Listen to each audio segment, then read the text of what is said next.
From Brandy, dear wise man of the Daily Wire, Klavan, what can I say? I absolutely love you. I've been listening to your podcast since early 2016. I'm almost done with The Great Good Thing.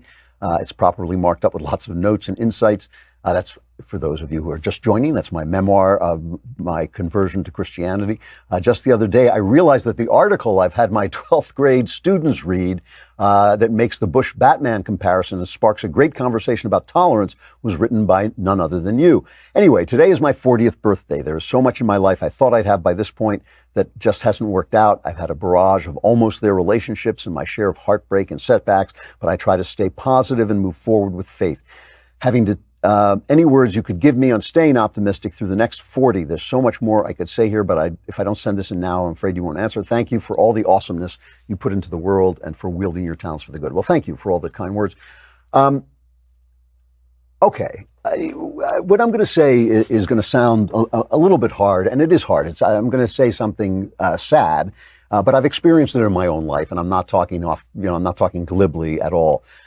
You're 40, you're obviously lamenting the fact that you don't have a relationship in your life, a steady love relationship in your life.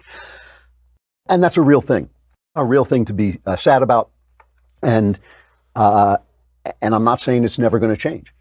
But what I am saying is it is true right now, and you need to accept it and mourn it as being true right now. Not as never always being true, but you need to mourn the fact. I can tell from reading this letter that you need to mourn the fact that up until now, this hasn't happened. This has happened in my life, things that that didn't go the way I wanted.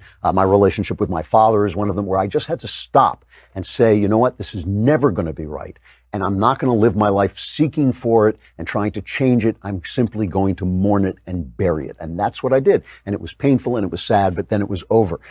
Once you've mourned it, you go about building a life that is beautiful as it is. That is how we all lose things in life. We all take hits in life.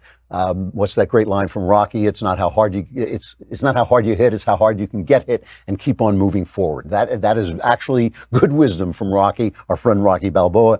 And I think you have to take that on. You've taken a hit.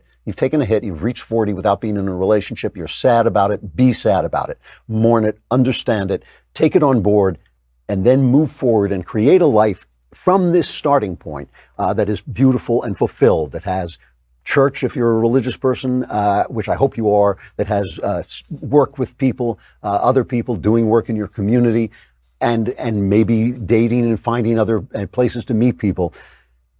Someone is more likely to come into your life if you let go of the past and let go of where you are now and are sad about that and move forward than if you keep eagerly hoping to change what your situation is right now.